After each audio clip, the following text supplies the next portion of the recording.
Assalamualaikum warahmatullahi wabarakatuh. Kembali lagi bersama saya Sang Gibran Himawan, mahasiswa Hubungan Internasional Universitas Mula Warman tahun angkatan 2020. Video ini merupakan curhat filsafat ketiga saya yang ditujukan untuk tugas filsafat ilmu pengetahuan yang dipimpin oleh Ibu Unis Sagena. Di sini saya ingin menjawab pertanyaan saya dari video sebelumnya. Mengapa ada manusia yang melakukan tindakan rasisme dengan menggunakan data dan berita yang saya dapatkan? Tetapi sebelum ke topik pembahasan, saya akan melakukan evaluasi untuk video saya sebelumnya. Saya rasa di video saya sebelumnya masih banyak kekurangan, mulai dari cara penyampaian saya yang masih ada belibet atau belepotan. Saya juga masih terbata-bata dalam menyampaikan isi video saya. Dan juga saya langsung menggunakan dua tingkat berpikir yang tidak berurutan. Dari mid thinking langsung ke logic thinking. Dan tidak adanya editan pada video saya sebelumnya seperti opening, closing, dan lain-lain merupakan kesalahan saya karena di video sebelumnya saya terlalu lama berpikir tentang materi yang akan saya bawakan sampai hampir melewati batas waktu pengumpulan. Dan itu yang menyebabkan saya tidak mengedit video saya. Lalu terlebih dahulu saya akan menjelaskan pengertian rasisme. Menurut KBBI, rasisme diartikan sebagai rasialisme, di mana rasialisme adalah prasangka berdasarkan keturunan bangsa, perlakuan berat terhadap suku bangsa yang berbeda-beda. Jadi, rasisme merupakan paham diskriminasi suku, agama, ras, adat, atau yang biasa disingkat dengan SARA, golongan ataupun ciri-ciri fisik umum untuk tujuan tertentu.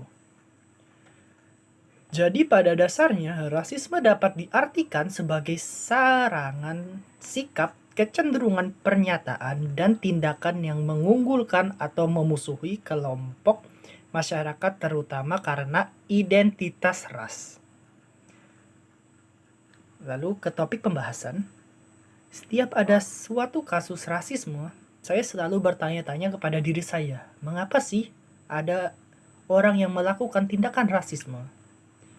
Dan belakangan ini banyak terjadi tindakan rasisme yang dialami oleh orang Asia di Amerika. Hal ini karena maraknya aksi serangan anti-Asia di Amerika. Lonjakan kekerasan terhadap warga Asia semakin meningkat tajam. Sejak pandemi COVID-19, tindakan yang dialami warga Asia di Amerika mulai dari diludahi dan dilecehkan secara verbal, penyerangan fisik, hingga pembunuhan.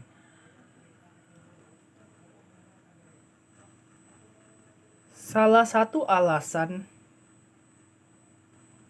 menurut para ahli, tindakan tersebut dapat terjadi karena retorika anti-Cina dari mantan Presiden Amerika Serikat, yaitu Donald Trump, yang sering menyebut pandemi sebagai virus Cina atau Kung Flu.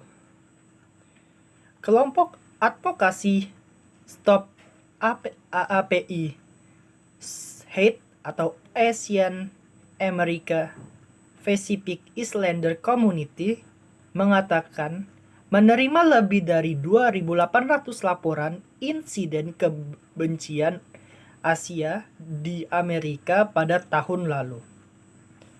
Dan beberapa serangan yang baru-baru ini dilaporkan yaitu seorang perempuan Chinese berusia 89 tahun, ditampar dan dibakar oleh 2 orang tidak dikenal di Brooklyn, New York. Dan yang terbaru, 8 orang, 6 diantaranya merupakan perempuan keturunan Asia, ditembak mati dalam serangkaian serangan kawasan spa di Atlanta, Selasa tanggal 16 Maret 2021.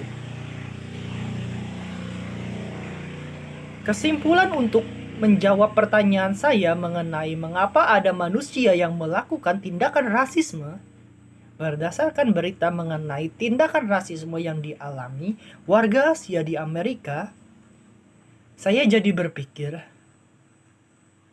dan terpikirkan bahwa pemimpin juga harus bertanggung jawab akan tindakan rasisme yang dilakukan oleh warganya.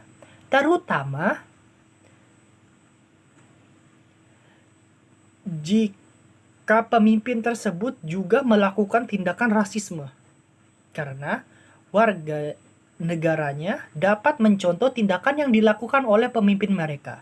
Seperti kalau pemimpin saya rasis, mengapa saya tidak boleh rasis? Hal ini perlu dihindari agar terhindarkan dari tindakan rasisme. Selain itu, adanya rasa superioritas pada suatu ras terhadap ras lain juga menyebabkan terjadinya rasisme. Karena ketika ada orang yang merasa lebih berkuasa karena merasa memiliki ras yang lebih unggul, orang tersebut merasa dapat melakukan apa saja terhadap orang lain. Dan ini juga yang menyebabkan maraknya tindakan rasisme. Yang terakhir, kebencian terhadap suatu ras biasanya terjadi karena stereotip pada ras atau suku tertentu. Jadi, cara terbaik untuk hilangkan stereotip tersebut adalah dengan berteman dengan banyak orang yang berbeda-beda dengan kita. Mau itu berbeda ras, suku, agama, pertemanan semacam ini akan membuka pikiran kita dan melunturkan stereotip yang tidak benar.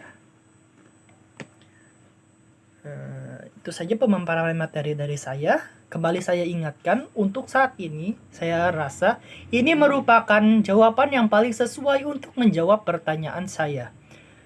Namun saya masih belum tahu apakah jawaban saya ini benar atau tidak. Saya harap dengan meningkatnya pemahaman saya mengenai rasisme dan bertambahnya ilmu saya mengenai filsafat, saya dapat menemukan jawaban yang paling benar mengenai pertanyaan saya tersebut. Saya rasa itu saja yang dapat saya sampaikan mengenai curhat filsafat part 3 ini. Nantikan video curhat filsafat saya selanjutnya. Sampai jumpa dan terima kasih.